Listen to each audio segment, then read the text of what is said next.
Olá a todos, quem fala é Divo Cavadas, professor do Aprovação PGE, e o nosso curso me brindou com a disciplina de Direito Fundiário, em verdade, Direito Ambiental, Urbanístico e Fundiário, no edital do concurso para procurador do município de Cuiabá, que será realizado muito em breve. Então, neste aulão, nós traremos algumas questões muito relevantes dessa disciplina, ou melhor, desse ponto do conteúdo programático, que, em verdade, podemos concatenar na forma de uma disciplina. Então, sem mais delongas, vamos aqui ao nosso material para que possamos dar início à nossa aula.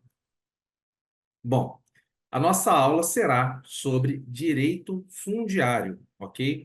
E veremos por que a disciplina tem esse nome e de que forma ela se concatena com os pontos do conteúdo programático do edital da PGM Cuiabá. Meu nome é esse, Divo Cavadas, contato, site, rede social, Instagram, X, todas as redes sociais, a maioria delas eu uso esse mesmo arroba DivoAPA Cavadas, ok? Bom, aqui eu trago um pouco sobre a minha pessoa, né? Tanto a minha formação técnica, profissional e acadêmica, quanto os concursos para os quais eu fui aprovado.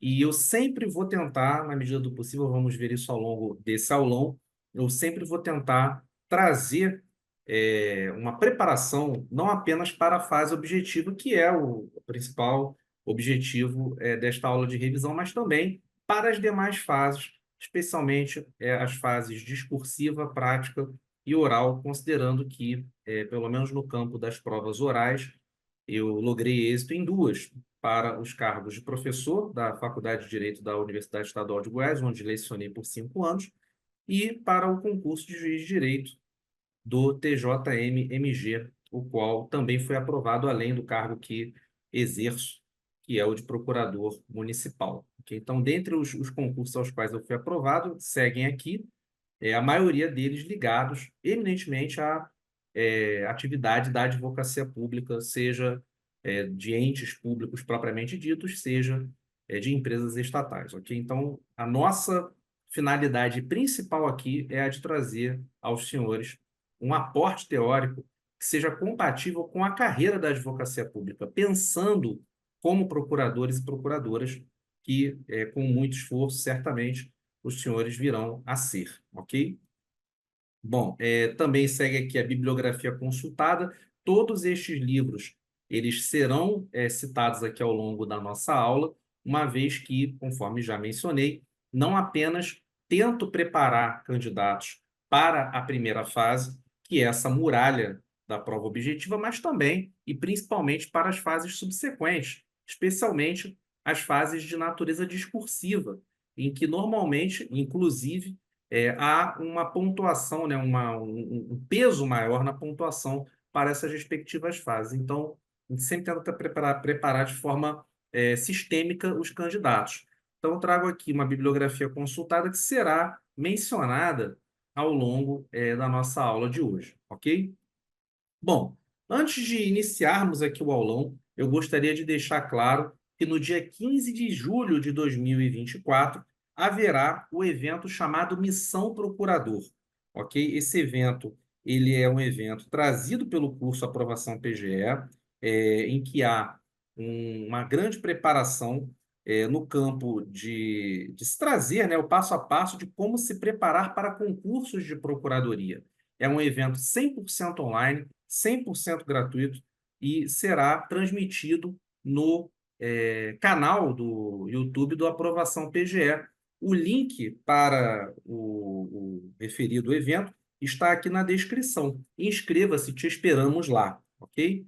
Bom, dentro das nossas considerações iniciais, uma vez mencionado aqui esse futuro evento do nosso curso, temos aqui que as procuradorias municipais elas já têm um apreço normalmente, pela legislação local.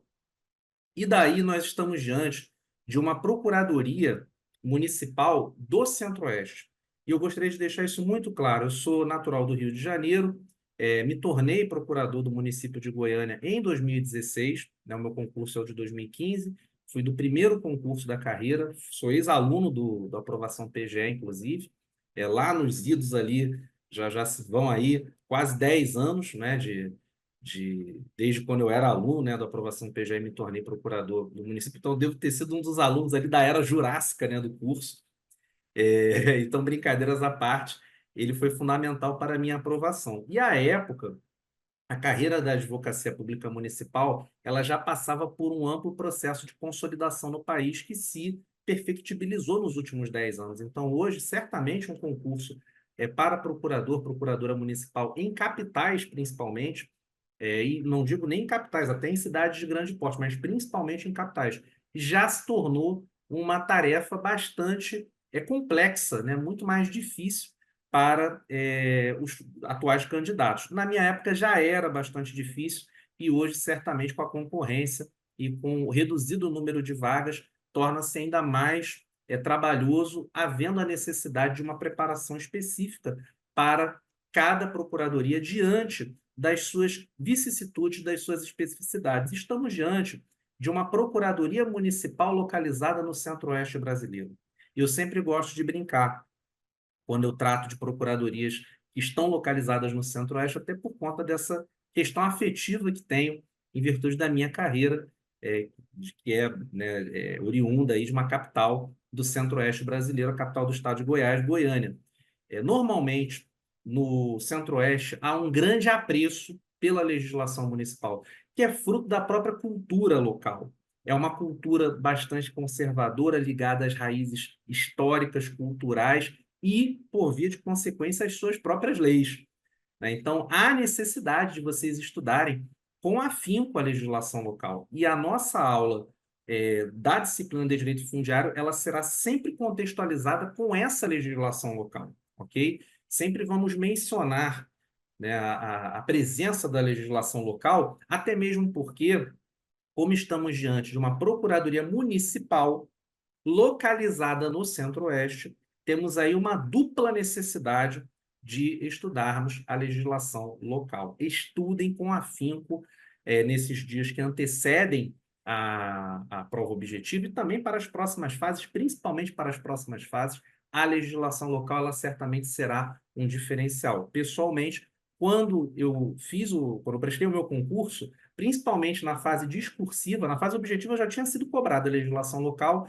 e também aqui no conteúdo programático da PGM Cuiabá nós temos um destaque também para a legislação municipal, para a legislação local. Mas na segunda fase do concurso que eu prestei, da carreira que eu titularizo, eu deixei muito claro nas minhas respostas o recurso à legislação municipal, a aplicação da legislação municipal, e isso certamente fez com que a minha nota final fosse elevada e eu, por via de consequência, fosse aprovado na carreira em que me encontro, né, de procurador do município de Goiânia. Então, o mesmo, acredito, acontecerá com a carreira, né, de procurador do município de Cuiabá, o concurso para a carreira de procurador do município de Cuiabá. Prestem muita atenção na legislação municipal. Até fiz questão de sair aqui da nossa dinâmica aqui, né, do nosso material, para deixar isso muito claro, né? Então, como vocês podem perceber aqui, né, procuradorias municipais, apreço pela legislação local, Centro-Oeste, apreço ainda maior pela legislação local. O Sebrasp, como todos sabem, é uma banca de natureza jurisprudencial, ela traz um apreço muito grande em suas questões à jurisprudência como verdadeira fonte do direito. Então, muita cautela com essas questões ligadas à banca Sebrasp, que trazem a necessidade de se estudar jurisprudência. Estudem com afinco todos os enunciados de súmula do STF, do STJ, bem como os últimos informativos de jurisprudência, ao menos os informativos de jurisprudência desses dois tribunais do último ano. E aí, certamente, vocês estarão com um preparo diferenciado para esta primeira fase, ok? Como eu disse aos senhores no início da nossa aula, direito fundiário, ele é nomeado aqui, não é, como ambiental, agrário, urbanístico, né?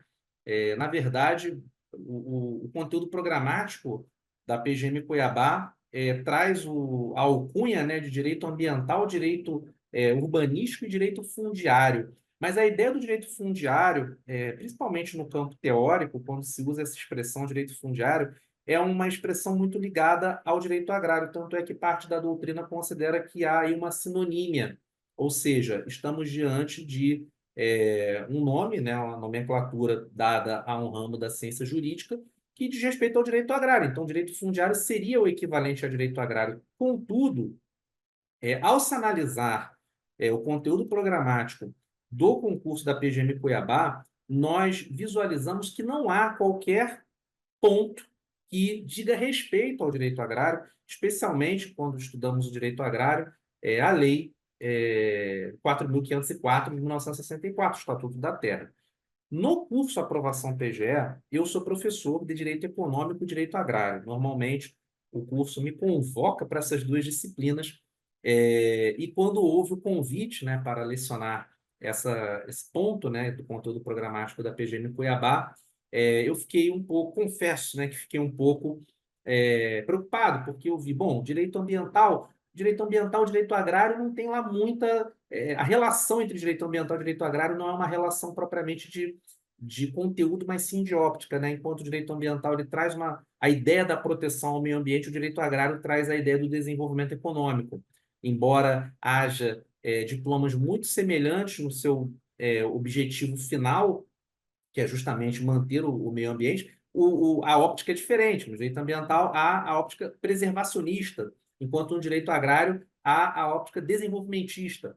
Né? Então, fiquei um pouco assim, mas vi o conteúdo da PGM Cuiabá e, mais uma vez, estamos diante de um conteúdo, e acredito eu que seja, provavelmente, fruto da organização desse conteúdo programático pelo próprio Sebrasp, que não contextualiza o candidato e a candidata para aquilo que realmente interessa quanto aos pontos que estão contidos nesse conteúdo programático, que envolvem esse conteúdo programático.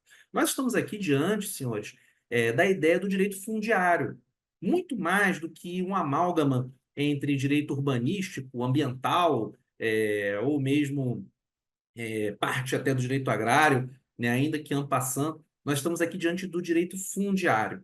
E esse direito fundiário, nada obstante, parte da doutrina sustente que seria um sinônimo para direito agrário, aqui no conteúdo programático da PGM Cuiabá, ele envolve três grandes disciplinas, a saber, o direito ambiental, o direito urbanístico e o direito agrário, ainda que en passant, como poderemos observar ao longo desta aula, ok? Novamente, estamos aqui diante de um conteúdo programático que envolve muito especialmente o direito urbanístico e o direito ambiental, mas vemos aqui algumas nuances que são próprias, né? A ideia realmente do contexto, da óptica do desenvolvimento econômico, muito mais do que propriamente da preservação ambiental, quando há essa preservação ambiental muito ligada às outras vertentes de meio ambiente, não apenas do meio ambiente natural, mas principalmente o meio ambiente artificial, e daí temos normas ligadas ao direito urbanístico e ao meio ambiente cultural. E daremos um especial destaque na aula de hoje a essa vertente do meio ambiente, que é o meio ambiente cultural, uma vez que vimos ali algumas questões que parecem passar batido, né? E normalmente em editais funciona dessa forma, você observa o conteúdo programático, aquilo que mais parece ali escondido é normalmente o que a banca pode vir a cobrar.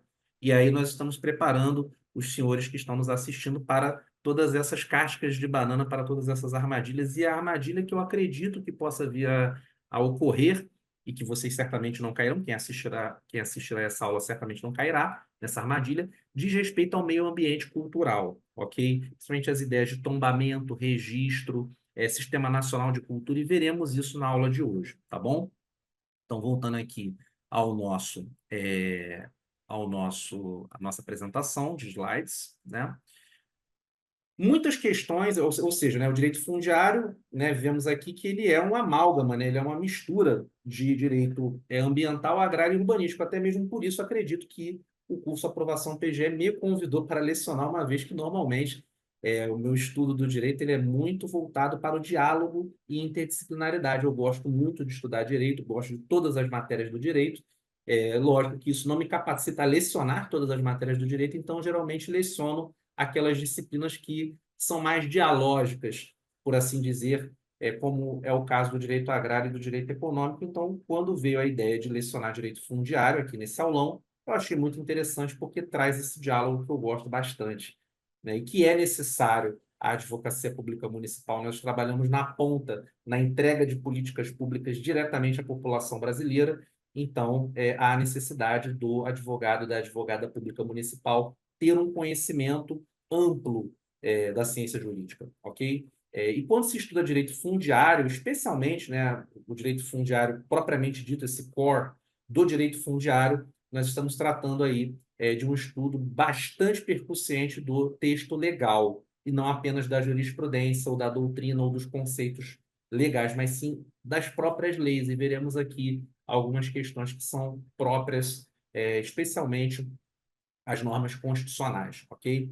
A minha previsão é de que 70% dessa prova que virá, ela, e pelo menos da disciplina que estou lecionando, ela exigirá o conhecimento do texto legal e 30% jurisprudência. Normalmente é isso que nós costumamos observar em exames oficiais do SEBRASP, em concursos públicos organizados pelo SEBRASP no âmbito municipal, para procuradorias municipais, ok? Então, o que eu posso recomendar aos senhores é a resolução de muitas questões e a atenção às revisões aqui do Aprovação PGE, tanto da minha disciplina quanto dos demais colegas ilustres professores que me ladeiam aqui nessa revisão ao concurso da PGM Cuiabá, ok? E, novamente, destaco que a nossa aula ela visa a preparar não apenas para a fase objetiva, mas também já deixando ali, né, um gostinho das fases discursiva e oral, considerando que eu já passei por todas essas fases, seja em concursos da advocacia pública, seja em outros concursos os quais logrei êxito, ok? Bom, o conteúdo programático do edital é esse aqui, tá? Eu estou apenas mostrando a vocês, para que os senhores observem que há aqui uma mistura de temas, não é? Eles chamam de direito ambiental, urbanístico, fundiário. Só que, como nós podemos perceber, aqui já no início da nossa aula, nós estamos aqui a tratar mais de direito fundiário do que de direito ambiental propriamente dito, ou direito urbanístico propriamente dito. Na verdade, o que a banca almeja é o conhecimento dialógico e interdisciplinar. Na hipótese aqui, mais dialógico do que interdisciplinar, pois estamos lidando com os mesmos ramos, né, com ramos da mesma ciência, que é a ciência jurídica. Então, o que a banca almeja é o conhecimento dialógico. E é isso que normalmente se espera dos atuais procuradores, procuradoras municipais. Um conhecimento dialógico. Você deve saber dialogar com o direito administrativo, com o direito tributário, com o direito civil, com o direito ambiental e assim por diante. Muitas questões poderão vir contextualizando diferentes ramos da ciência jurídica. E esse ponto do conteúdo programático que nos foi deferido aqui pelo curso Aprovação PGE só atesta isso. Há necessidade de você estudar as leis, né, os pontos ali do conteúdo programático, mas não de forma estanque, não de forma descontextualizada. Estude de forma contextualizada. Pense em exemplos práticos. É muito importante para um estudo ligado à advocacia pública o conhecimento de casos práticos. As bancas examinadoras, desde a época em que eu tentei o meu concurso, em que eu logrei êxito no meu concurso, até hoje, eu só venho observando ao longo desses anos uma evolução nesse sentido, ou seja, cada vez mais é exigido do candidato, da candidata, a resolução de casos práticos, inclusive na fase objetiva, na primeira fase. Então, essa mistura, né, ela não é bem uma mistura, ela não foi feita de forma atabalhoada ou descontextualizada de um atual paradigma da advocacia pública. Então, nós estamos aqui a estudar direito fundiário, que é uma disciplina dialógica, que vai trazer elementos do direito ambiental, do direito urbanístico, até mesmo do direito agrário, considerando que Cuiabá é uma capital do Centro-Oeste brasileiro e é a capital do estado do Mato Grosso, localizado em região de Amazônia Legal. Veremos que isso é importante para a nossa disciplina, ok? Principalmente no estudo da reserva legal.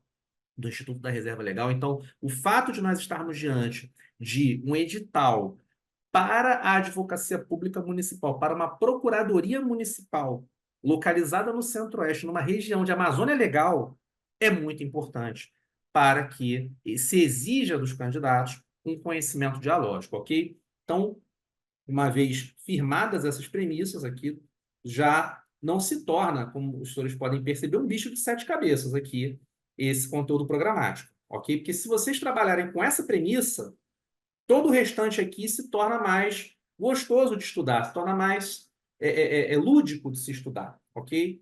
É interessante que vocês firmem essas premissas. Não basta olhar um edital e pensar, eu tenho que estudar isso aqui. Você tem que pensar, como é que eu vou trabalhar com isso aqui no futuro? Como é que eu vou trabalhar com isso sendo procurador, procuradora municipal? Então, isso é muito importante, ok? Até mesmo para que os senhores se motivem, né, ao estudarem esse conteúdo, tá bom? Então, apenas mostrando aqui e seguindo adiante. Vamos lá. Temas prioritários de direito fundiário. Obviamente, não teremos condições de abordar nessa aula de pouco mais, pouco menos de uma hora, todos os temas desse conteúdo programático que nós verificamos aqui, ok? Certamente isso não será possível. Mas nós vamos tentar trazer alguns elementos importantes para a compreensão desses temas de direito fundiário.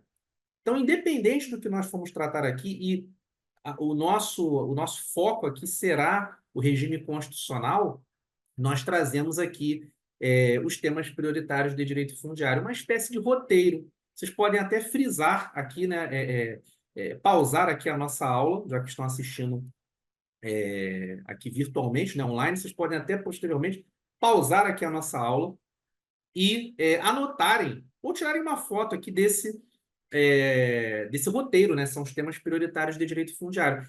Eu acredito que se os senhores estudarem esses temas que estão aqui nesse slide, até o momento da prova, da primeira fase, os senhores não irão despreparados, os senhores irão relativamente, até significativamente preparados, ok? E consigam observar aqui, vejam, né, que essa lista de temas ela já é bem menor do que aqueles apresentados no conteúdo programático que nós vimos anteriormente, que num primeiro momento assusta, mas se for analisado de forma mais detida, uma experiência maior, nós já temos aí mais de uma década de experiência em concursos públicos. Se for considerar os concursos públicos que eu fiz desde garoto, já fui até aluno de escola militar, então já estudo aí desde os 14, 15 anos de idade, né? Hoje estou com 34, então bota aí 20 anos aí nas costas aí de estudos em concursos públicos, né?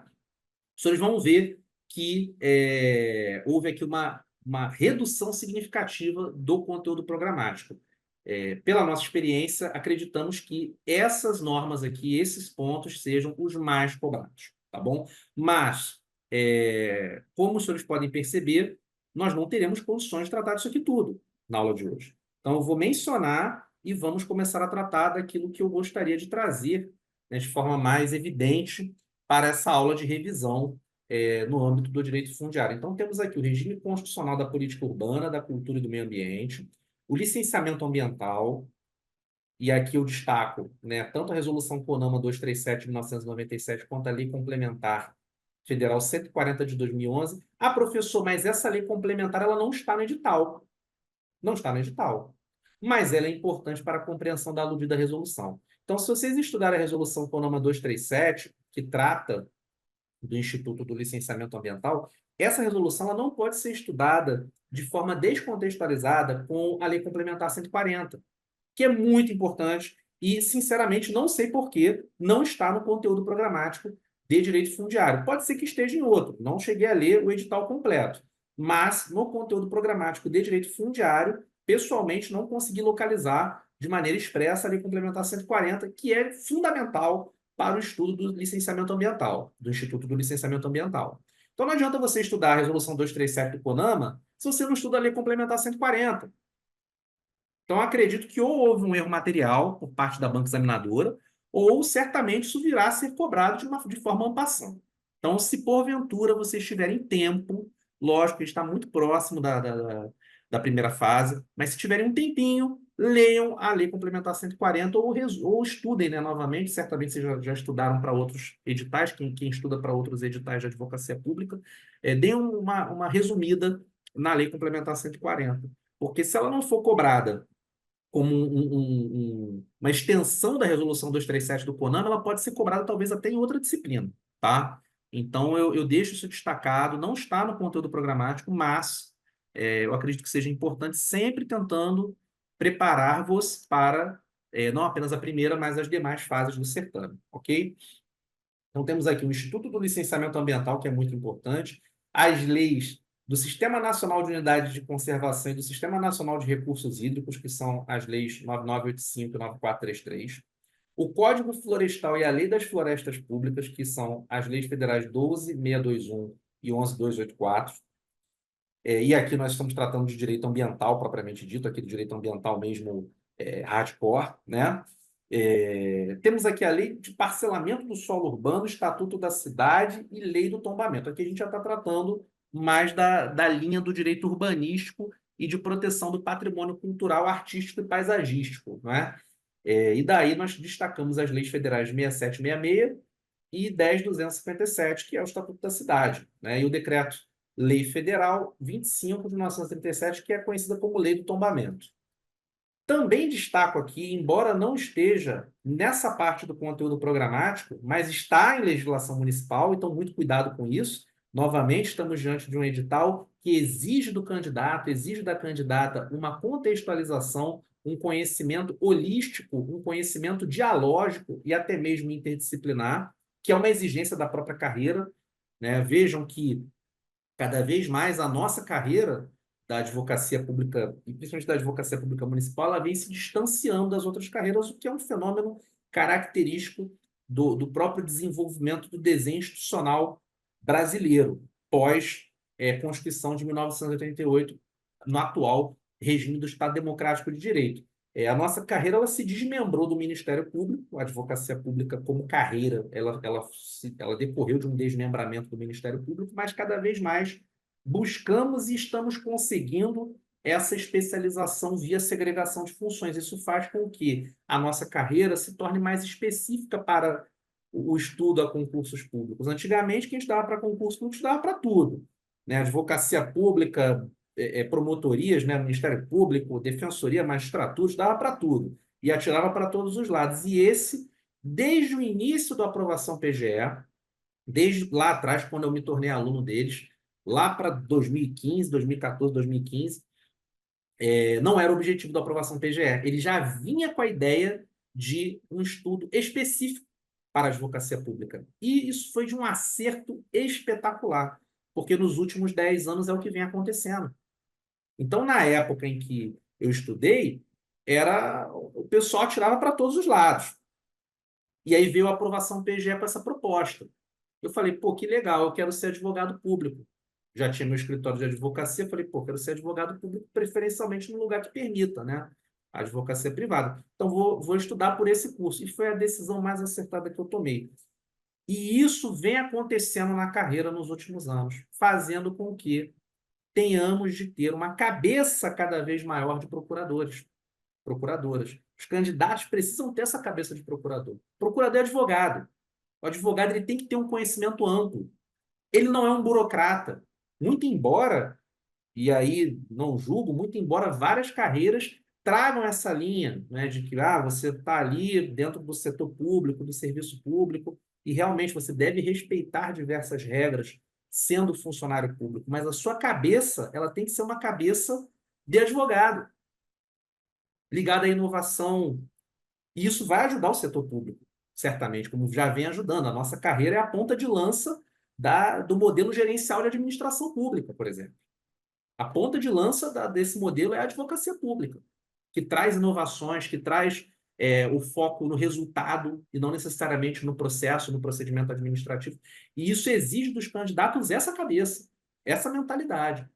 E isso está espelhado tanto no conteúdo programático da PGM Cuiabá, quanto no conteúdo programático de várias outras procuradorias ao redor do país, principalmente as procuradorias municipais, ok? Até porque vocês irão lidar também, a depender do setor em que irão trabalhar, vocês irão lidar com agentes políticos vindos da iniciativa privada, né? Secretários, a própria figura do senhor prefeito, senhora prefeita municipal, são pessoas que às vezes vieram, muitas das vezes vieram da área privada e vão querer dialogar com quem tem essa cabeça. Então é natural isso, que vocês tenham que ter um conhecimento amplo, não apenas de direito, mas de outras matérias também.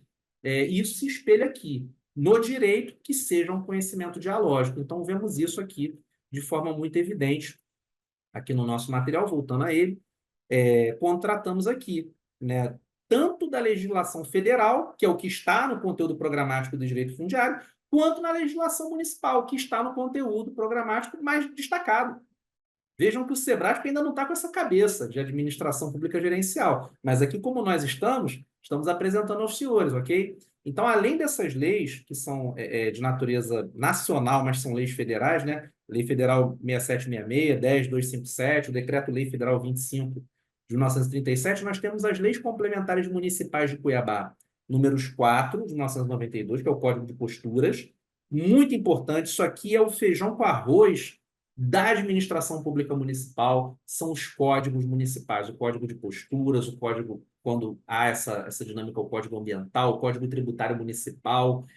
Isso é o que importa, o que interessa na administração pública municipal, é o diferencial que vai fazer com que vocês sejam aprovados. Ok? É o estudo da legislação local e daquilo que é próprio à administração pública municipal. Então, temos aqui também a Lei Complementar Municipal de Cuiabá, número 150, que é a Lei do Plano Diretor, e a Lei Complementar Municipal 389, que é a Lei de Uso e Ocupação do Solo no município de Cuiabá. Professor, o senhor colocou aqui Lei Complementar Municipal de Cuiabá. Eu estou percebendo que o senhor é muito afeito àquilo que se escreve, muito preocupado com aquilo que se escreve. Isso é fundamental. Não agora, mas para a segunda fase, prova oral, né, principalmente prova discursiva, né, peça prática profissional, prova oral. Você deve ser afeita ao nome por extenso. A gente vai ver muito isso ao longo da aula de hoje. Por exemplo, a gente vai ver aqui que não se fala, né, o certo deveria ser assim, né? Não se fala a súmula tal do STF. A súmula tal do STF. Não é bem assim. Enunciado de súmula tal do STF. Porque o nome por extenso é enunciado de súmula de jurisprudência predominante daquele respectivo Tribunal Superior. O único tribunal que aceita de forma consciente o termo súmula, súmula tal, súmula número tal, para destacar enunciados de natureza jurisprudencial é o TST, o Tribunal Superior do Trabalho. Ele até tem um ato normativo que trata disso e coloca lá que realmente você deve falar súmula tal, mas só o TST. Todo o restante dos tribunais superiores vocês vão observar, se acessarem os sites dos tribunais superiores respectivos, eles dão o nome de enunciados. Enunciado de súmula, porque o nome por extenso é esse, enunciado de súmula de jurisprudência predominante. Então, eu deixo essa pergunta retórica para quem está assistindo a minha aula. Quem vocês acham que o examinador vai prestar atenção? Numa prova discursiva, prova oral. Naquele que fala súmula tal do STF, do STJ, isso aí todo mundo fala. Ou se você chegar numa prova oral, numa prova discursiva e dizer, de acordo com o enunciado, o número tal da súmula do STF, ou mais, se tiver espaço para isso, o enunciado número tal da súmula de jurisprudência predominante do STF, do STJ.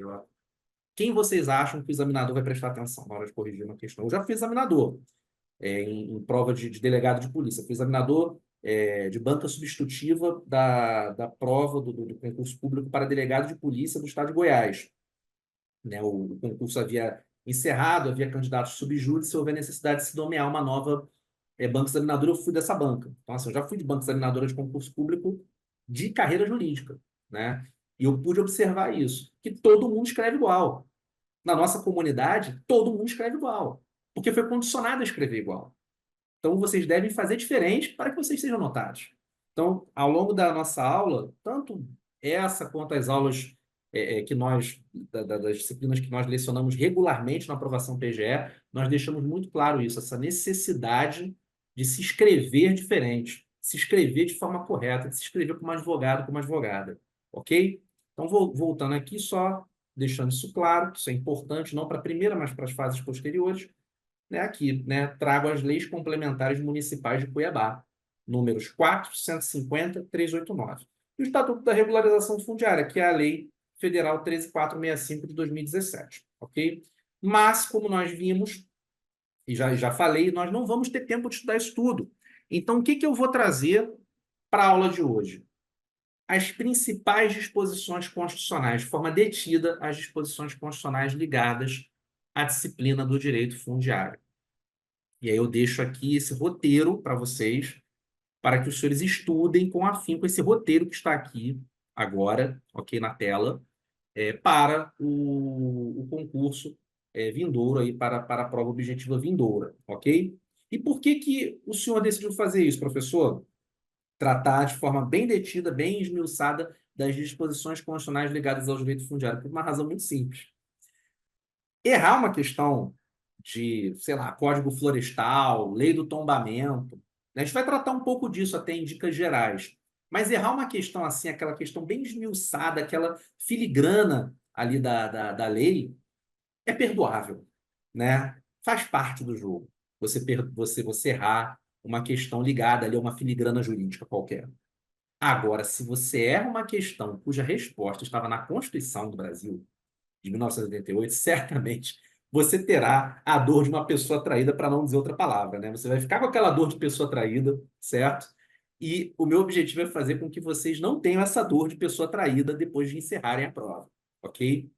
Vocês logrem êxito e se errarem alguma coisa que é natural, que errem por uma questão ali que qualquer pessoa erraria em sã consciência, que tem isso em banco examinador acontece mais do que o sol nascer e se pôr no mesmo dia.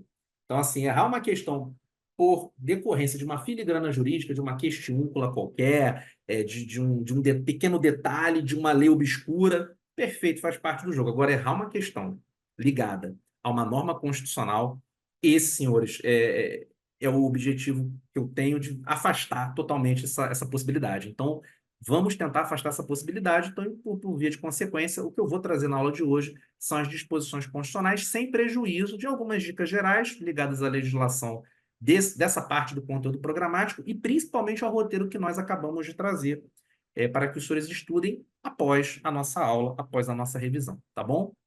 Então, sem mais delongas, vamos aqui é, ao início aqui da nossa disciplina de direito fundiário, ok?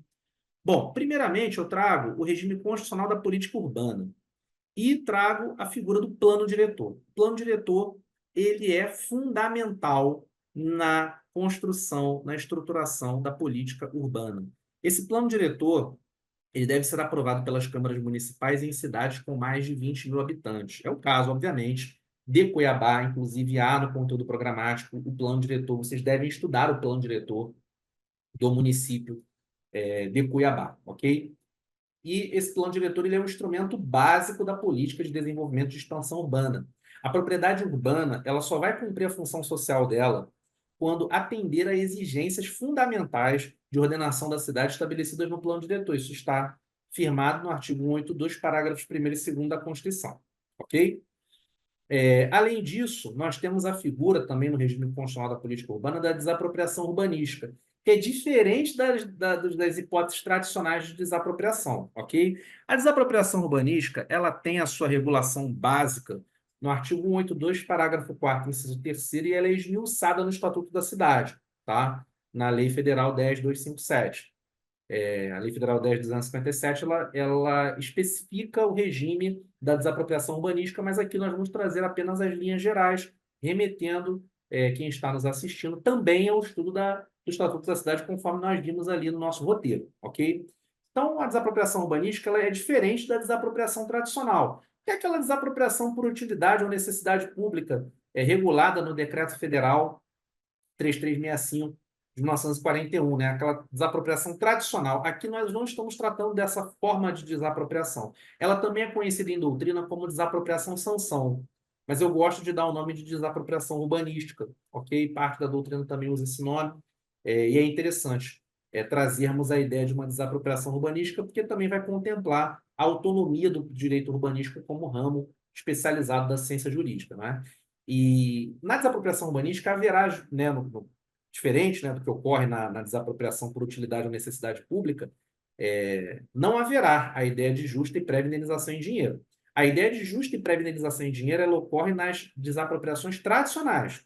Isso fica muito claro no artigo 182, parágrafo 3º da Constituição. Esse artigo 182, parágrafo 3º, ele traz a regra geral de desapropriação em ambientes urbanos, mas ele não trata da desapropriação urbanística propriamente dita, ok? Lembrem-se que a desapropriação urbanística propriamente dita, ela está prevista no parágrafo 4º.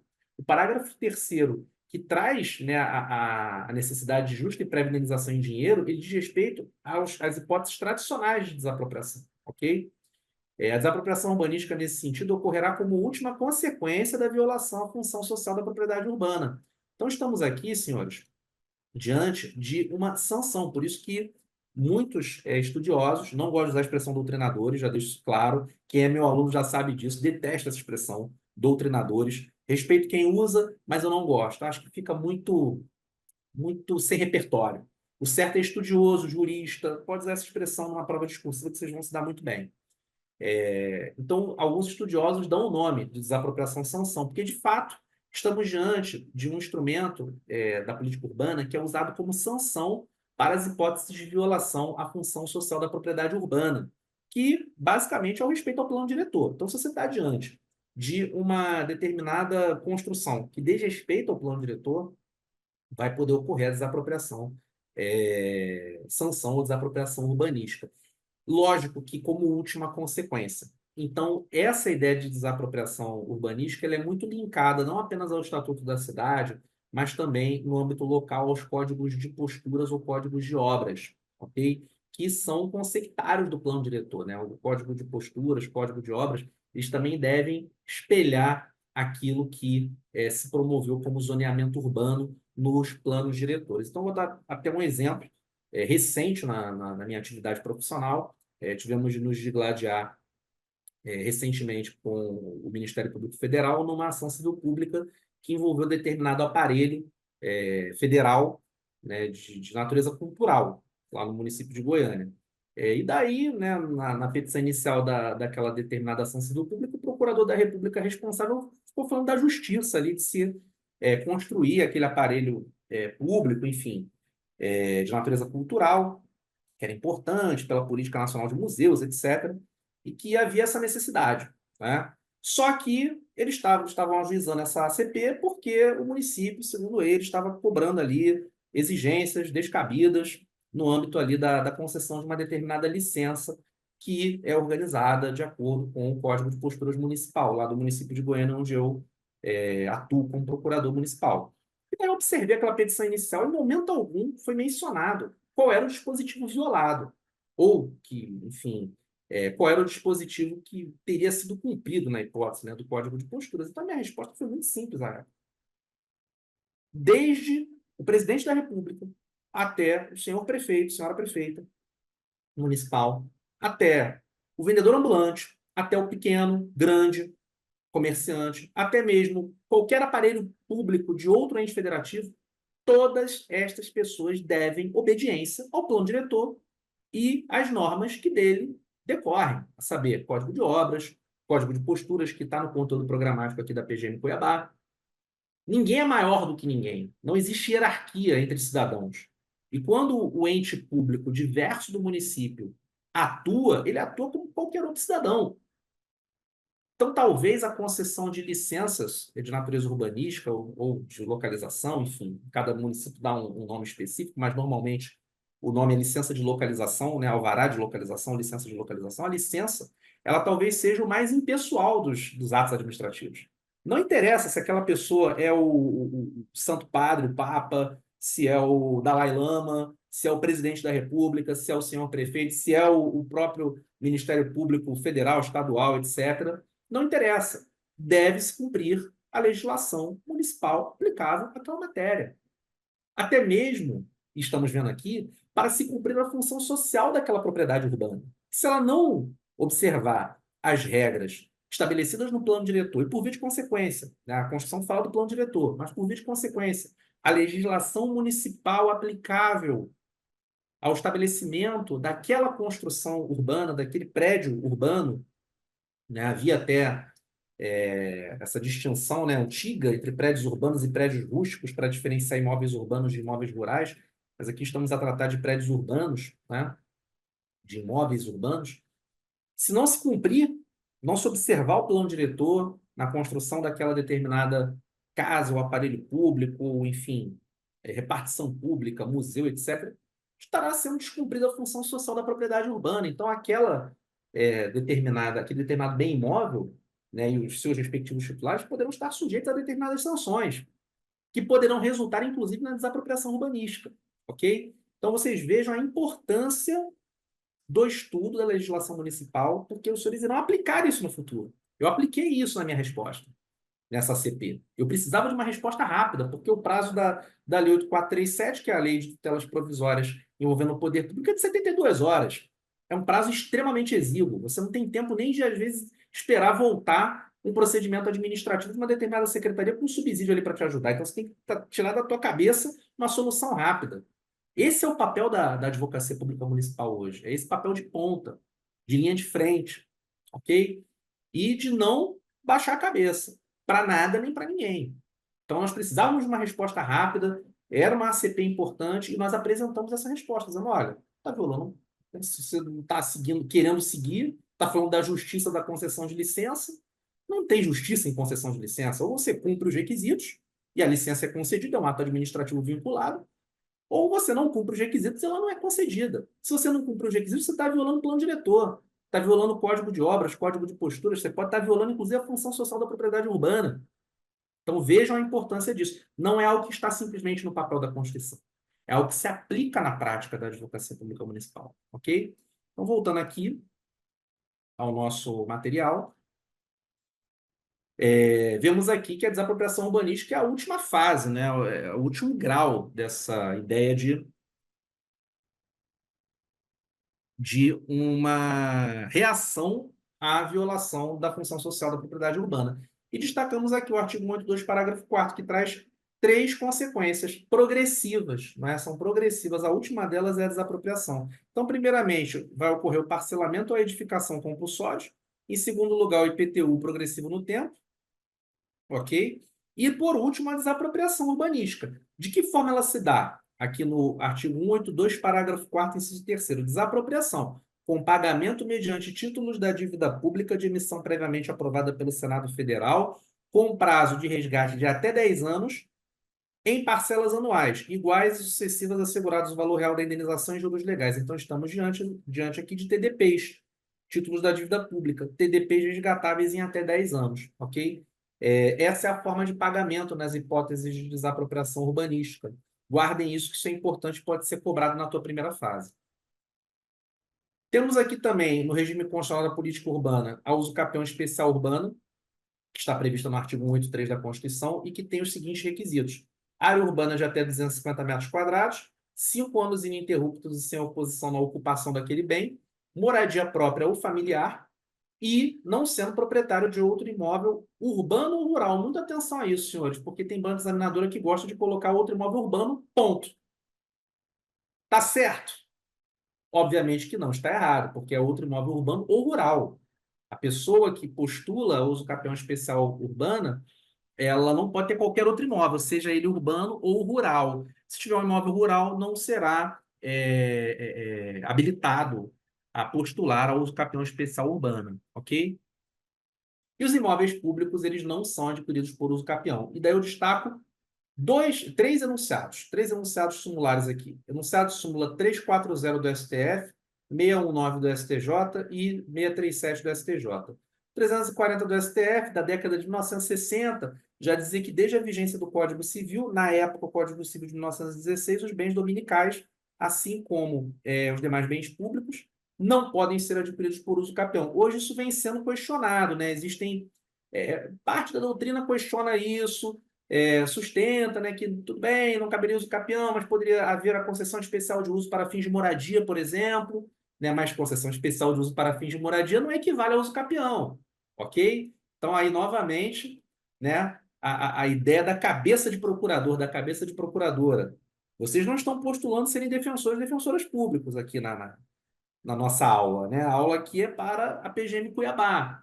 Então, não cabe uso capião para bens públicos. Essa é a posição consolidada da advocacia pública e é a posição também consolidada dos tribunais. essas teses de que é possível, para proteger aquela população vulnerável, né, uma concessão especial de uso para fins de moradia.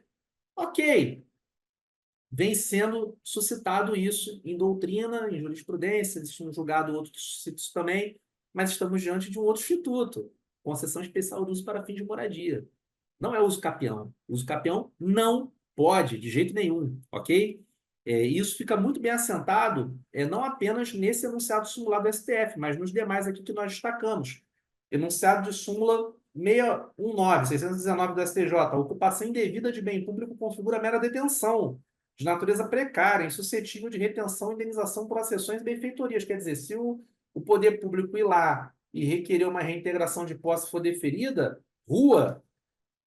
Professor, mas isso é uma maldade muito grande, precisa realocar essas pessoas, isso é uma questão de política pública. O papel do advogado público é garantir aquela necessidade imediatamente, né, ou seja, imediatamente garantir o que o poder público está querendo. Imediatamente aquela política pública. Então, se posteriormente o município reassentar aquela população vulnerável, tudo bem. Mas, num primeiro momento, estão cometendo um erro. Estão praticando um ato ilícito. Então, haverá necessidade de desocupar aquele bem. E há uma posição jurisprudencial consolidada nesse sentido. Assim como a súmula, né, o enunciado de súmula, na hipótese 637 do STJ, que nos diz que o ente público detém legitimidade e interesse para intervir incidentalmente na ação possessória entre particulares, podendo deduzir qualquer matéria defensiva, inclusive se for o caso domínio, ok? Então, também o poder público vai poder promover ali aquela intervenção, né, em processos que envolvam posse e propriedade de terra, né? Hipótese não é nem propriedade, né? Posse de terra de particulares. Porque ele pode chegar simplesmente ali e dizer, olha, esse terreno não é nem do fulano, nem do Beltrano, é do município de Cuiabá. E vai caber, né, ao procurador, procuradora municipal, requerer essa intervenção, né, da forma devida. Destaco aqui, né, uma parte aqui interessante, né, um trecho interessante em doutrina, né, do professor Paulo Afonso Cavicchioli Carmona, né, que nos diz que, em primeiro lugar, política pública consiste em um programa de ação governamental, que corresponde ao desenho da política, policy design, isto é, o delineamento geral da política voltado para a ação do Estado, orientando os instrumentos de intervenção. Nesse sentido, a política urbana preenche tal requisito, pois consiste na política de desenvolvimento urbano executada prioritariamente pelo poder público local, municipal, distrital, por meio de diversos instrumentos de intervenção, alguns arrolados pela própria Carta Magna, plano diretor, parcelamento e edificação compulsórios, IPTU progressivo no tempo, desapropriação-sanção, aqui ele usa essa expressão, né, não desapropriação urbanística, ele usa a expressão desapropriação-sanção, uso capião especial e diversos outros arrolados pelo Estatuto da Cidade em seu artigo 4º. Então, em doutrina, e cada vez mais isso vem sendo consolidado no âmbito da advocacia pública, é nosso papel garantir políticas públicas, garantir a implementação de políticas públicas. Então, obviamente, no exemplo que eu acabei de dar aqui, a desocupação de determinado bem público não é feita à toa. O município não está ali sem ter o que fazer, né, tentando transformar um ente abstrato num ente animado, né? Se o município fosse uma pessoa, ele não está ali sem ter o que fazer e agora eu vou desapropriar aqui, enfim, ou então vou desocupar esse bem público aqui que está ocupado por pessoas. Isso não é interesse do município. Se o município quer desocupar, é porque tem algum interesse por detrás. E esse interesse normalmente ligado a uma política pública, cabendo ao advogado, à advogada pública, implementar essa vontade do Estado ali titularizado pelo ente federativo municipal. Haja vista o nosso esquema federativo, né, o modelo federativo do Estado Democrático de Direito Brasileiro, em que os municípios detêm autonomia, tal como a União, os Estados-membros e o Distrito Federal. Então, é nosso papel garantir isso, ok? E o direito urbanístico ele vai servir como um indutor, né, e muitas das vezes um próprio executor de políticas públicas também, né, um veículo para a execução de políticas públicas, tá bom? Então, basicamente, direito urbanístico, matamos aqui. Vamos trabalhar agora com o regime constitucional da cultura, que é um outro momento aqui, um outro ponto do edital.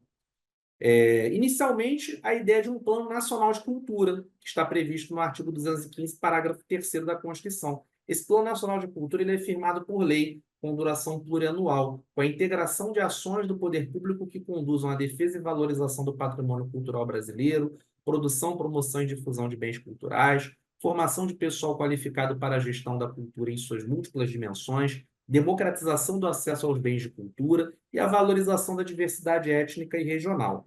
Né? A ideia de um Plano Nacional de Cultura vem a jusante, de certa forma, dos chamados sistemas nacionais, né? ou sistemas de cultura. Né? O Sistema Nacional de Cultura é um deles, mas nós temos também sistemas estaduais e municipais de cultura. E o município de Cuiabá vai ter também um plano municipal de cultura e um sistema municipal de cultura. Isso não está no conteúdo programático do edital, mas nós vamos apresentar aqui duas normas, né, que tratam desse tema, apenas en passant, principalmente para uma segunda fase, enfim, fase discursiva, prática e oral. Certamente, se vocês apresentarem ali a lei do Plano Municipal de Cultura de Cuiabá, isso vai exercer um efeito diferenciador ali na banca examinadora, vai olhar, pô, esse candidato, essa candidata aqui é diferenciado, diferenciada, certo? Mas, por enquanto, o que está no nosso conteúdo programático são as disposições constitucionais, e aí, na Constituição, nós temos a ideia de um Plano Nacional de Cultura num primeiro momento, ok?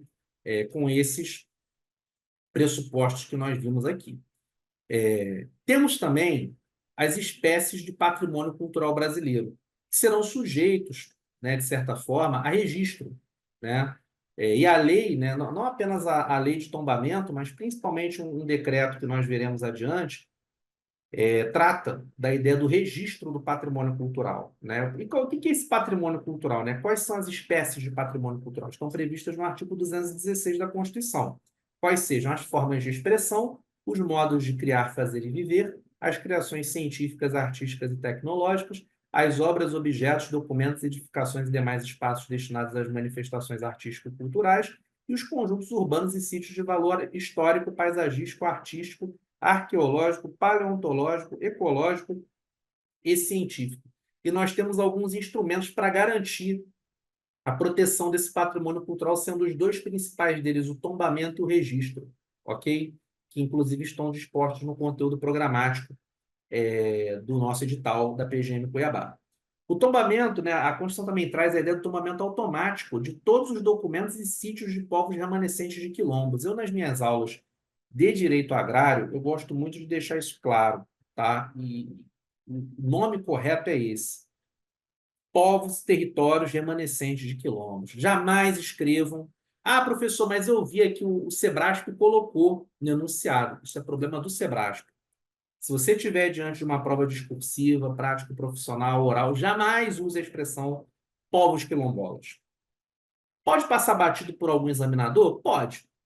Mas se você estiver diante de um examinador ou examinadora mais bizantino, ou mais bizantina, não vai gostar.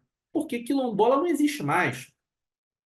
A Lei Imperial 3353 de 1888, conhecida popularmente como Lei Áurea, aboliu a escravidão no Brasil no século XIX. Então não existem mais quilombos no Brasil. Existem, sim, territórios e povos remanescentes de quilombos. Eu deixo isso muito claro nas minhas aulas de direito agrário.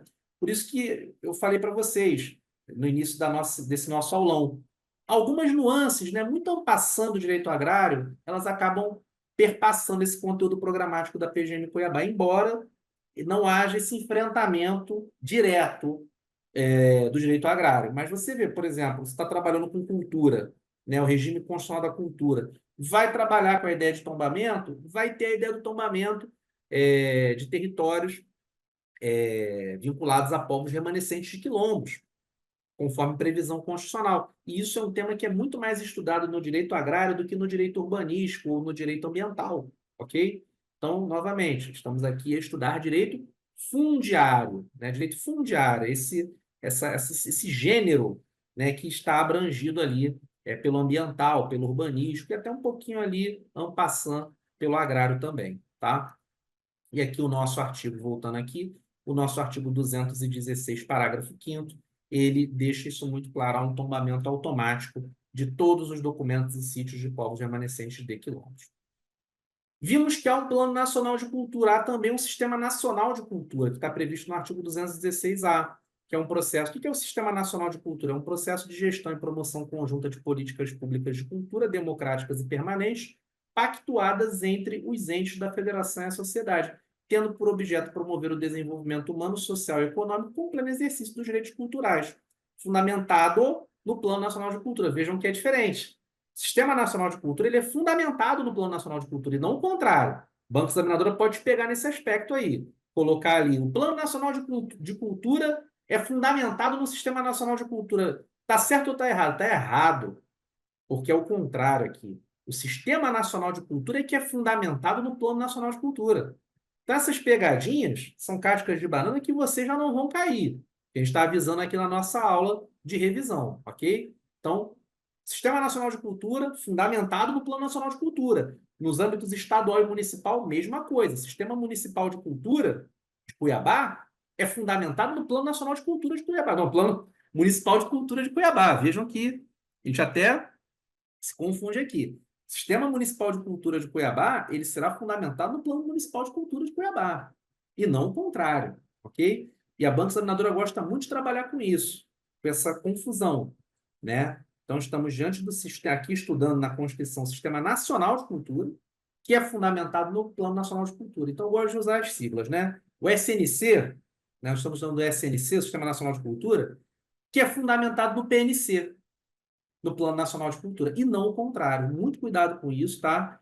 Porque as bancas examinadoras elas podem explorar, né? No caso aqui, o Sebrasp ele pode explorar isso para confundir você, caro aluno e cara aluna, não será mais confundido nem confundida, porque está estudando aqui conosco, tá?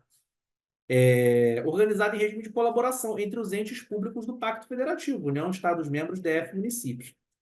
Os princípios do SNC, do Sistema Nacional de Cultura, eles estão previstos no parágrafo 1º do artigo 216A, os quais eu remito aqui, tá? Vocês podem, inclusive, congelar aqui a tela, se quiserem tirarem uma foto aqui da tela, mas isso está expressamente previsto no parágrafo 1º do artigo 216A, os princípios do SNC, tá bom? A estrutura do SNC, por sua vez, está no artigo 216A, parágrafo 2º, e o SNC, o Sistema Nacional de Cultura, ele será composto pelos órgãos gestores da cultura, conselhos de política cultural, conferências de cultura, comissões intergestores, planos de cultura, sistemas de financiamento à cultura, sistemas de informações e indicadores culturais, programas de formação na área da cultura e sistemas setoriais de cultura. Já os estados, o DF e os municípios organizarão seus respectivos sistemas de cultura em leis próprias. Isso está previsto no artigo 216A, parágrafo 4º. E, nesse sentido, eu trago aos senhores duas normas aqui, como eu já havia comentado, né? Tanto em âmbito federal, quanto estadual, quanto municipal, você vai ter tanto o PC, né? O Plano de Cultura respectivo, quanto o SC respectivo, né? O Sistema de Cultura respectivo. No âmbito municipal, você vai ter o PMC, né? O Plano Municipal de Cultura, e o SMC, o Sistema Municipal de Cultura, que é baseado nesse PMC, nesse Plano Municipal de Cultura. E em Cuiabá, nós temos duas leis. Essas leis não estão no conteúdo programático, mas eu trago de brinde aqui para vocês, tá? Vocês preparando, né, já a ideia de preparar para uma segunda, terceira fase aí do concurso. É a Lei Ordinária Municipal de Cuiabá 7105 de 2024, quentíssima, né, desse ano. A Lei do PMC, né, do Plano Municipal de Cultura, e a Lei Complementar Municipal de Cuiabá 469 de 2019, a Lei do SMC. Não estão expressas no edital, mas podem ser importantes para a fase discursiva, prática e oral, tá bom? E, por fim, aqui, para essa segunda parte do conteúdo programático, eu trago, né, que um excerto aqui doutrinário do livro do professor Paulo de Bessa Antunes, Direito Ambiental, em que ele trata do meio ambiente cultural. É importante mencionarmos isso, né? Quando se estuda o meio ambiente, né? Aqui é uma aula de revisão. E, novamente, eu sou professor de direito agrário, né? Mas para estudar direito agrário, direito econômico, tem que saber um pouquinho de ambiental, né? E também para a minha atividade funcional. Depender se o município convocar para resolver algum problema envolvendo questão ambiental, a gente precisa saber dialogar, né, com essa disciplina. Então, existem 4 vertentes de meio ambiente, né? O meio ambiente natural, artificial, cultural e do trabalho. Eu gosto de usar a expressão meio ambiente laboral, né? Fica mais bonito. Eu já usei em prova, dá certo. É uma boa, tá?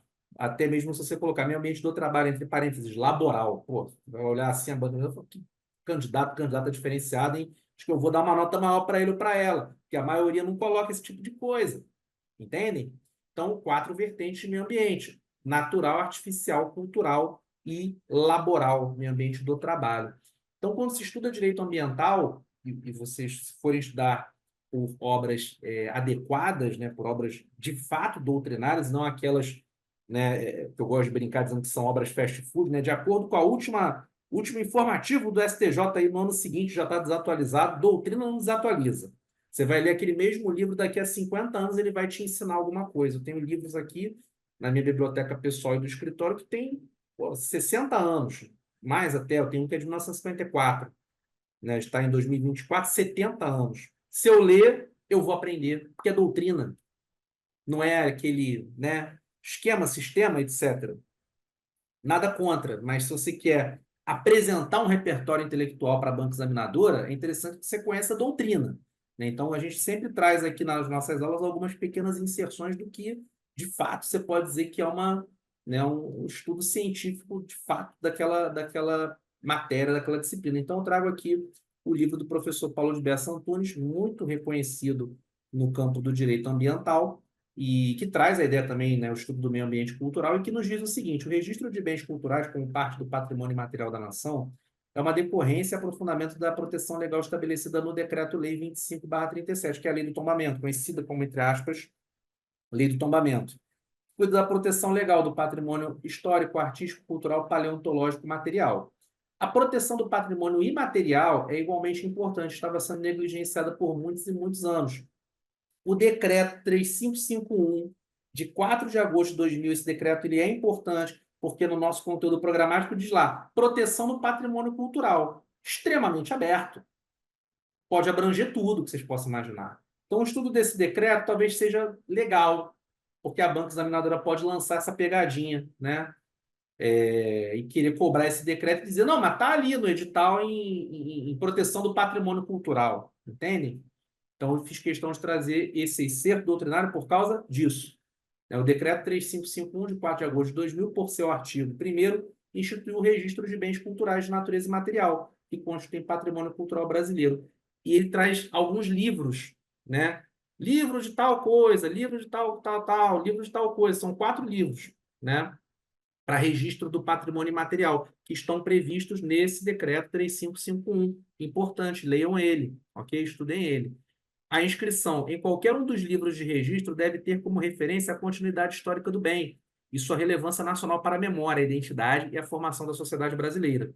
Quanto a isto, devo acrescentar que, como no caso do tombamento, não há qualquer impedimento legal para que os estados e os municípios criem registros de seu patrimônio material específico com importância local ou regional. Com isso, proteção do patrimônio cultural morta, ok? Vamos ao terceiro, regime constitucional do meio ambiente. Como os senhores podem ver, está ultrapassando um pouquinho aqui do tempo, mas a gente vai conseguir terminar ao ponto de ser um aulão.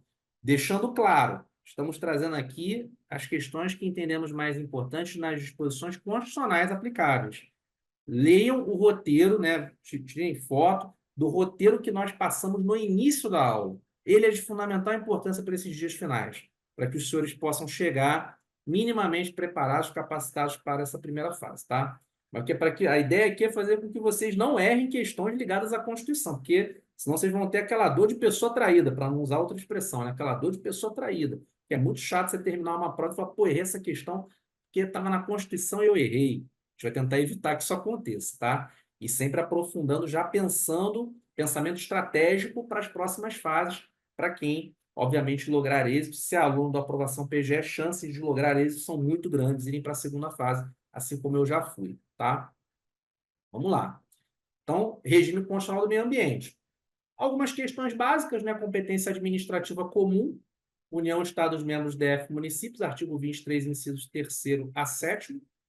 Competência legislativa concorrente, União, Estados, membros, DF. E aí eu até coloquei aqui, mas eu gostaria que os senhores cortassem, tá, municípios? Cortem. Tem um pequeno equívoco aqui. Cortem, tá?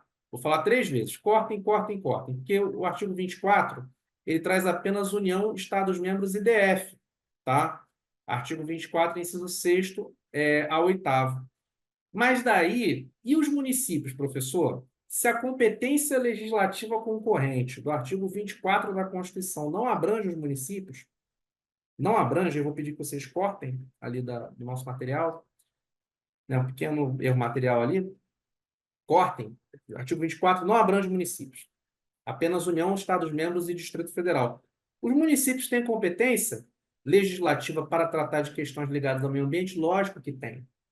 Mas isso não está no artigo 24 da Constituição, isso está no artigo 30, que traz a competência específica dos municípios, né? Então, voltando aqui ao nosso slide, para deixar claro, né? Competência legislativa concorrente do artigo 24 não abrange municípios, mas os municípios poderão dispor, do ponto de vista legislativo, sobre a proteção do meio ambiente, devido ao artigo 30, incisos 1º, 8º e 9º, em que há a proteção do meio ambiente, inclusa em suas 4 vertentes, natural, artificial, cultural e laboral, mais a ideia do uso e parcelamento do solo urbano, que também promove, por via de consequência, a proteção ambiental.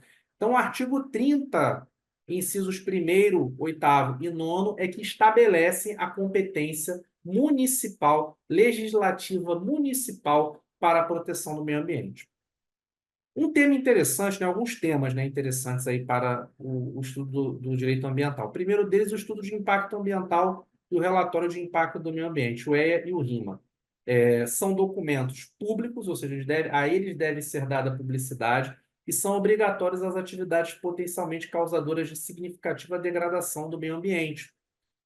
A eles deve ser dada publicidade. Então, muitas bancas examinadoras, ora dizem que não são públicos, ora dizem que não são obrigatórios, o que é errado, né? Você terá de ter ali o licenciamento, né? Também, que é um outro instituto, mas também a ideia do estudo de impacto ambiental, ele é obrigatório para esse tipo de atividade, causadoras de significativa degradação do meio ambiente. Não é para qualquer atividade.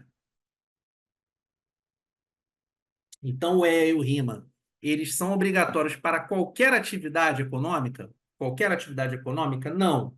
EA e RIMA não são obrigatórios para qualquer atividade econômica. Eles serão obrigatórios para as atividades em que ocorrer uma significativa degradação ambiental. E a eles deverá ser dada publicidade. Não podem ser sigilosos. Devem ser instrumentos, documentos públicos, ok? Então, o EA e o RIMA são documentos importantes no campo do direito do ambiente, né, o direito ambiental, eles estão previstos no artigo 225, parágrafo 1º, inciso 4º, na Resolução CONAMA número 1, de 1986. Eu destaco aqui também o artigo 225, parágrafo 1º, inciso 8º, porque ele foi incluído pela Emenda Constitucional 132 de 2023. Então, como foi uma inclusão relativamente recente na data desta aula para a Constituição, pode ser que a banca examinadora venha a cobrar, tá? E o que diz esse artigo 225, parágrafo 1º, inciso 8º da Constituição? Que incumbe ao poder público manter regime fiscal favorecido para os biocombustíveis e para o hidrogênio de baixa emissão de carbono, na forma da lei complementar, na forma de lei complementar. Vejam que o instrumento aqui é lei complementar, interessante. O Banco Examinadora pode querer explorar isso aqui, a fim de assegurar-lhes tributação inferior a incidente sobre combustíveis fósseis, capaz de garantir diferencial competitivo em relação a estes, especialmente em relação às contribuições que tratam o artigo 195, inciso 1º, a linha B, incisos 4º e 5º, e o artigo 239, e aos impostos a que se referem os artigos 155, parágrafo 2º e 156-A, todos da Constituição. Então, nós temos aqui uma norma que trata, né, de combustíveis limpos e que a eles, né, uma norma que pode se até afirmar de tributação extrafiscal, né, tem uma extrafiscalidade envolvida aqui no sentido de se beneficiar esse segmento econômico, que é o dos combustíveis limpos, né, frente aos combustíveis fósseis. Então, esse artigo 225, parágrafo 1º, inciso 8º, incluído pela Emenda Constitucional 132, 132 de 2023, eu destaco porque pode ser importante aí para a banca examinadora cobrá-lo, né, como é uma inserção recente na Constituição do Brasil. Patrimônio nacional, artigo 225, parágrafo 4º. Nós temos 5 patrimônios nacionais, um deles extremamente importante para a PGM Cuiabá. Qual seja, senhores, Pantanal Mato Grossense, né? Acho que mais explícito do que isso, impossível. Mas os senhores devem recordar dos 5, podem ser cobrados. Quais são os patrimônios nacionais? Floresta Amazônica, Mata Atlântica, Serra do Mar, Pantanal, Mato Grossense e Zona Costeira. As bancas examinadoras gostam de cobrar essas espécies de patrimônio nacional. Estamos diante da PGM Cuiabá, Pantanal, Mato Grossense, muito importante. Usinas nucleares, localização definida, aqui tem um pequeno erro material também, definida em lei federal. Artigo 225, parágrafo 6º. Antigo, né? Old but gold, né? Antigo, né? As bancas cobram isso desde a minha época lá, 10, 12 anos atrás, e até hoje continuam cobrando e as pessoas continuam errando. Usinas nucleares, localização definida em lei federal, ok? E o parágrafo 7º do artigo 225, vaquejada, etc., são manifestações culturais. Houve um efeito backlash frente à decisão do STF na ADI 4983. Aqui nós temos algo interessante no artigo 225, parágrafo 7º da Constituição, ainda no regime jurídico do meio ambiente, regime constitucional do meio ambiente. O STF declarou inconstitucional algumas manifestações culturais, dentre elas a vaquejada, considerando ali que havia, né, maus tratos contra animais, interpretando ali o artigo 225 e estendendo a aplicação dele para essas manifestações culturais. Todavia, ocorreu aquilo que a doutrina constitucionalista chama de efeito backlash, no sentido de que o poder legislativo, né, a reação do poder legislativo em confronto com o poder judiciário, né, confrontando ali uma declaração de inconstitucionalidade ou o controle abstrato de constitucionalidade, o poder legislativo nacional, ele apresenta, né, e publica uma emenda à Constituição, protegendo essas manifestações culturais, ok?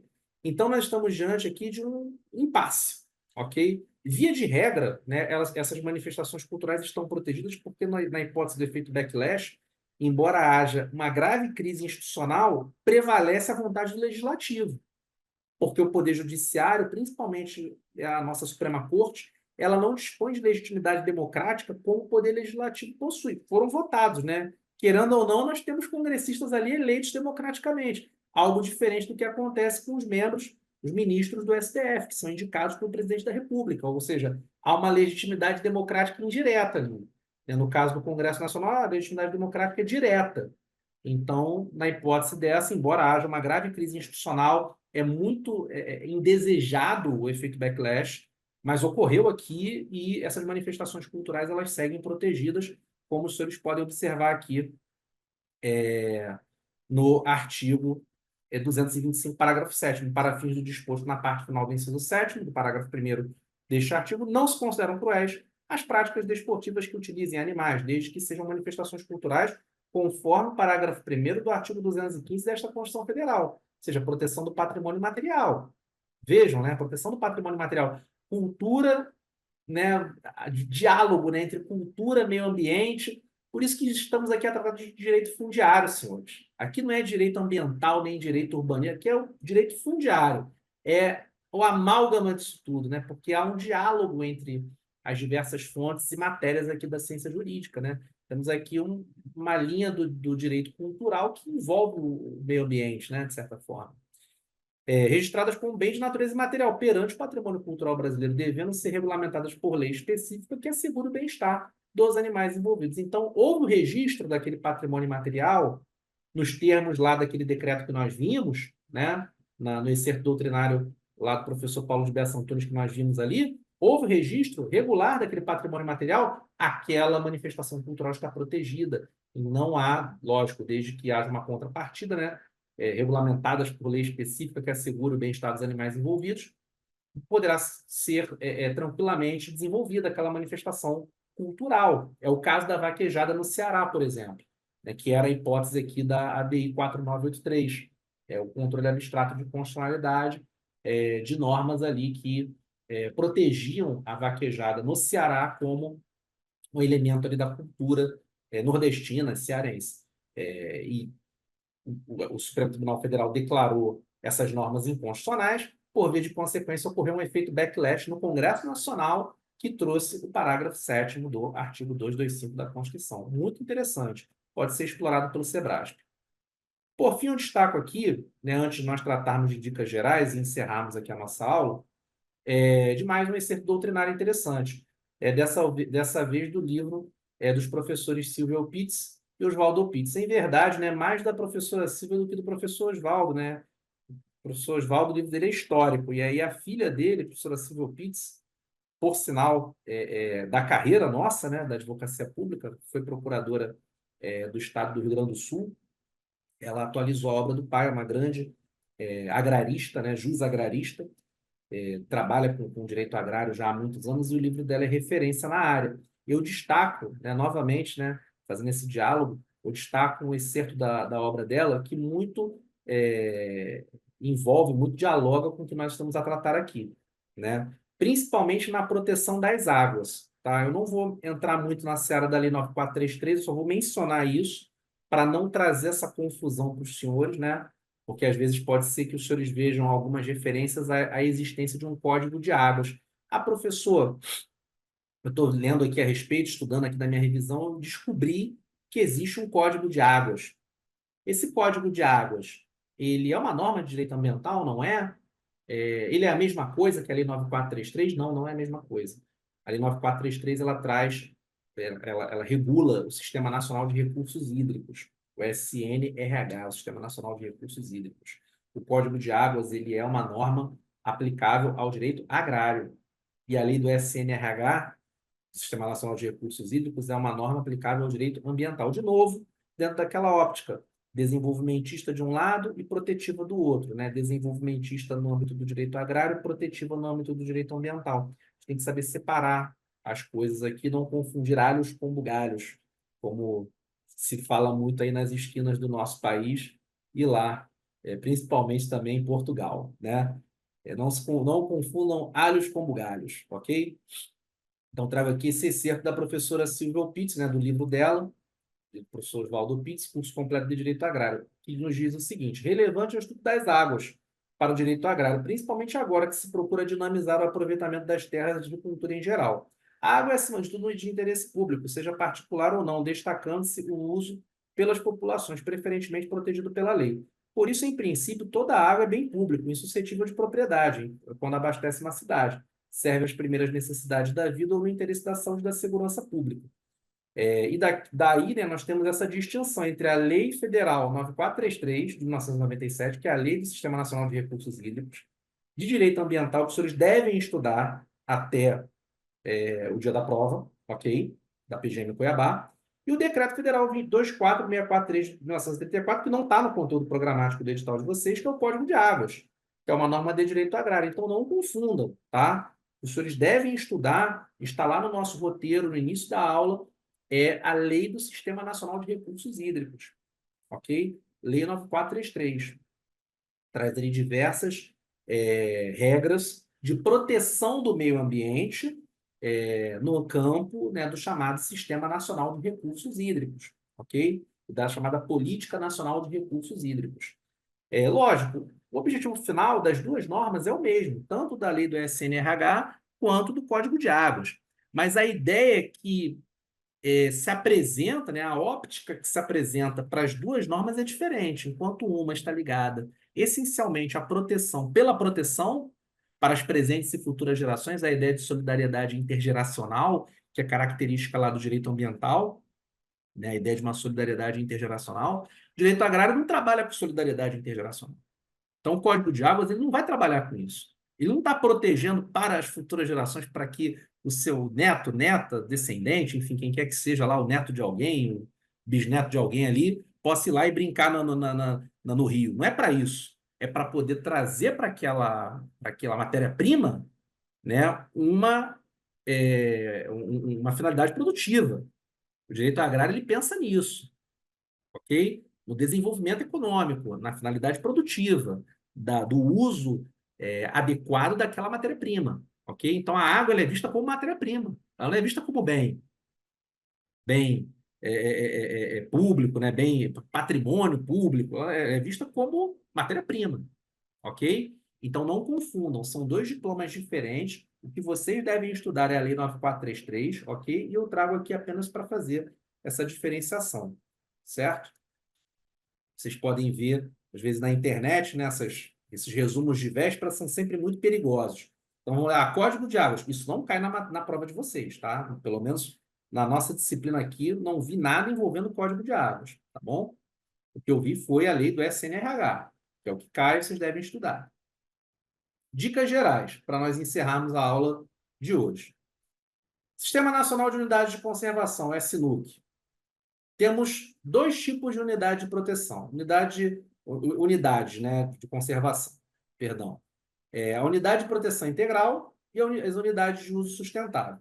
As unidades de proteção integral elas estão no artigo 8º da lei do SNUC, que é a Lei Federal 9985 de 2000. São elas Estação Ecológica, Reserva Biológica, Parque Nacional, Monumento Natural, Refúgio da Vida Silvestre. As unidades de uso sustentável são unidades de conservação previstas no artigo 14 da lei do SNUC, que são, por sua vez, a área de proteção ambiental, famosa APA, área de relevante interesse ecológico, floresta nacional, reserva extrativista, reserva de fauna, reserva de desenvolvimento sustentável e reserva particular do patrimônio natural. O que interessa aqui? Vejam que eu coloquei em negrito aqui no nosso material. Unidade de proteção integral, Parque Nacional. Unidade de uso sustentável, Floresta Nacional. Muito cuidado com isso, senhores. Parque Nacional é proteção integral. Floresta Nacional, uso sustentável. As bancas examinadoras adoram trocar isso e confundir os candidatos. Então, firmem a sua mente nisso, nessa distinção. Parque, Floresta Nacional. Parque Nacional, proteção integral. Floresta Nacional, uso sustentável. Ok? Além, né, de, óbvio, estudarem as demais unidades de conservação, né? Que é só para vocês não caírem nessa pegadinha, né? Código Florestal, conceito e espécies de áreas de preservação permanente, as famosas APPs. Destaca os artigos 3º, inciso 2º e 4º. Então, estudem esses artigos do Código Florestal para que conheçam o Instituto das Áreas de Preservação Permanente. Já o conceito e as espécies da área de reserva legal, né, área de preservação permanente, APPs, reserva legal RL, estão no Código Florestal, artigos 3º, inciso 3º e 12. E eu destaco aqui, né, os percentuais que as bancas examinadoras costumam cobrar esses percentuais. Localizado na Amazônia Legal, 80% no imóvel situado em área de florestas, 35% no imóvel situado em área de cerrado e 20% no imóvel situado em área de Campos Gerais. E localizado nas demais regiões do país, 20%. Senhores, dissemos no início da nossa aula, Mato Grosso, o estado do Mato Grosso, ele está localizado em região de Amazônia Legal. Então, isso é muito importante para esse instituto, para o estudo da reserva legal. Antigamente, né, quando você via os mapas, né, de geografia, pegavam metade do estado do Mato Grosso. Vendo mapas mais recentes, eu pude perceber que o estado inteiro está integrado ali na Amazônia Legal. Não sei se ocorreu alguma alteração, acredito que tenha ocorrido, mas fato é que a Amazônia Legal abrange grande parte ou a totalidade do estado do Mato Grosso, onde fica Cuiabá, que é a sua capital. Então, para a PGM Cuiabá, fundamental, senhores, gravarem, memorizarem esses percentuais, especialmente os do inciso 1º, que são as reservas legais de imóveis localizados em região de Amazônia Legal. Ok? Então, voltando aqui ao nosso material, deixarmos isso bem repisado. 80% do imóvel localizado em área de floresta. Ou seja, se o camarada ali, o produtor rural, tem lá um imóvel em área de alta floresta, área de floresta, 80% daquele imóvel tem que ser reserva legal. Se isso vai ser cumprido ou não, senhores, infelizmente, são outros 500 na infeliz realidade do nosso país. Mas fato é que a lei determina isso. 80% do imóvel deverá ser reserva legal. 35% imóvel situado em cerrado, área de cerrado, e 20% em área de Campos Gerais. E nas demais regiões do país, 20%. Tá bom? Por fim, destaco aqui, interessante, né, um trecho, né, do livro do professor Arnaldo Rizzardo, Direito do Agronegócio, que nos diz aqui algumas questões envolvendo a reserva legal.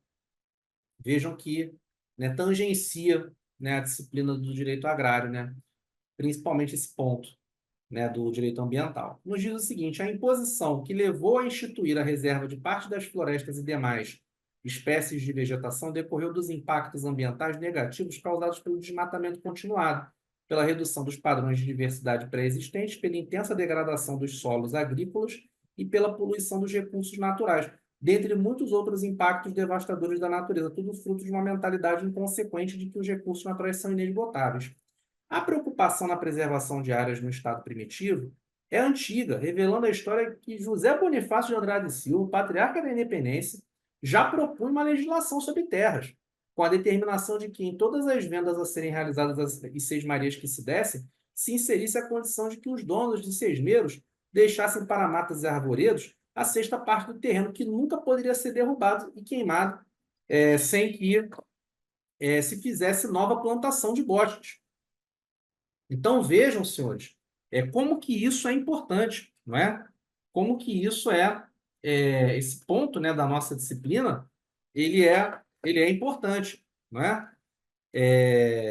E, infelizmente, não é muito considerado, né? É a ideia de que estamos aí diante da proteção, né, da reserva legal. Isso já vem de muitas épocas, de muitas eras, né, de uma época bem distante aí na história do nosso país, e, infelizmente, é negligenciado por diversos governantes, né? Bom, o que podemos verificar aqui ao longo ao longo da nossa aula, podemos verificar aqui ao longo da nossa aula é o seguinte: temos aqui três grandes áreas do nosso edital que merecem uma consideração mais abrangente, que são a proteção do direito urbanístico, né, a proteção, o regime constitucional urbanístico, o regime constitucional da cultura e o regime constitucional do meio ambiente. Esses três aspectos eles compõem o direito fundiário, ok? E, como podemos observar também, muito interessante esse ponto da reserva legal, em que há, né, uma proteção a isso, ou pelo menos a pretensão, né, de uma proteção da reserva legal desde o século XIX. Ok? Então, isso certamente é um diferencial, não na primeira fase, mas nas demais fases, né, fase discursiva e principalmente na fase oral. Por fim, eu destaco aqui aos senhores, né, os instrumentos da regularização fundiária urbana, chamada REURB, o artigo 15 da Lei Federal 13.465 de 2017. Né? E são 15 instrumentos. Então, o que eu vou pedir aos senhores? Os senhores, né, mantendo aqui a nossa tela congelada, os senhores tirem uma foto ou então leiam, né, o artigo 15 da lei, né, do Estatuto da Regularização Fundiária, lembrando que, né, deixando aqui pausado aqui, mas vocês podem tirar a foto, né?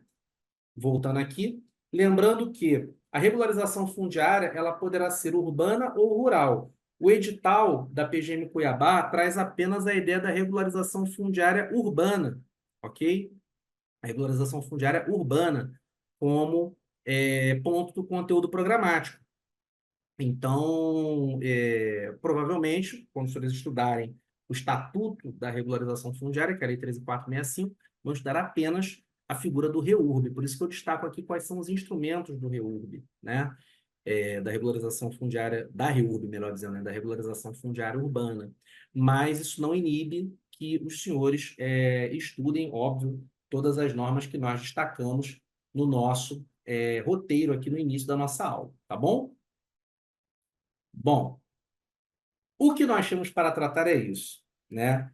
Obviamente, aí peço desculpas tanto à administração do curso, né, que pediu, não, professor, eu quero uma hora de aula, mas uma hora de aula com um conteúdo desse, eu confesso que é bem difícil, mas eu tentei dar aqui o meu melhor, colocar o meu amor, já leciono há vários anos, então é natural que eu trabalhe todos esses temas de forma bem tranquila, e principalmente jogando ali, puxando a sardinha para aquilo que eu gosto de dar aula, que é o direito econômico e o direito agrário. É um tema muito amplo, direito fundiário, né? Peço também desculpas aqui por algumas questões aqui, né? Barulhos que surgiram, né? Eu estou gravando aqui do meu escritório, né? E certamente esses barulhos acabam acontecendo. Mas eu espero que, principalmente no âmbito da transmissão da matéria, da disciplina, os senhores tenham conseguido atingir o nível que nós almejamos enquanto professores. E eu deixo muito claro para os senhores, nesse momento final, né, de últimos dias aí, antes da realização da prova, uma coisa. Não é a vida dos senhores. Não encarem o concurso público como sendo tudo ou nada. Se os senhores chegarem na prova achando que é tudo ou nada, a probabilidade de não terem tanto êxito assim por conta da ansiedade é muito grande. Mas vão para a prova pensando em serem os primeiros colocados. Jamais vão para uma prova de primeira fase, para uma primeira fase de concurso público, pensando qual é a nota de corte. Eu, particularmente, na minha preparação, errei durante alguns anos trabalhando com essa ideia de nota de corte. Ah, eu vou lá porque a nota de corte é 70, você vai fazer 68, 67. Ah, eu vou lá porque a nota de corte é 80, você vai fazer 75. Você tem que pensar em gabaritar. Você tem que chegar lá com essa cabeça. Ah, professor, mas é muito pretensioso da sua parte. Não é pretensioso. Vocês têm que ir com mentalidade de vencedores e vencedoras. Porque vocês já são vencedores e vencedoras. Se chegaram até aqui, estudaram com afinco, já são vencedores e vencedoras. E o que posso dizer é que a carreira da advocacia pública municipal é maravilhosa. Mudou a minha vida. Eu já era advogado de empresa estatal antes, né, de me tornar advogado público, né, advogado de ente público, né, no caso, advogado público municipal, e a minha vida mudou da água para o vinho. Posso deixar isso bem claro para vocês. Mas não direi, né? Mas não falarei. Mas mudou da água para o vinho. Em todos os aspectos que vocês possam imaginar. Vão com esse pensamento, com um pensamento positivo, com a cabeça lá em cima, para serem os primeiros. E aí, certamente, se você mira a Lua, você vai atingir as estrelas, tá certo? Forte abraço a todos. Qualquer dúvida que os senhores tenham, estamos aqui à disposição nas nossas redes sociais, na administração do curso também. Podem encaminhar suas dúvidas se houver essa necessidade. E estamos aqui na torcida para que os senhores logrem êxito. Forte abraço e até a próxima.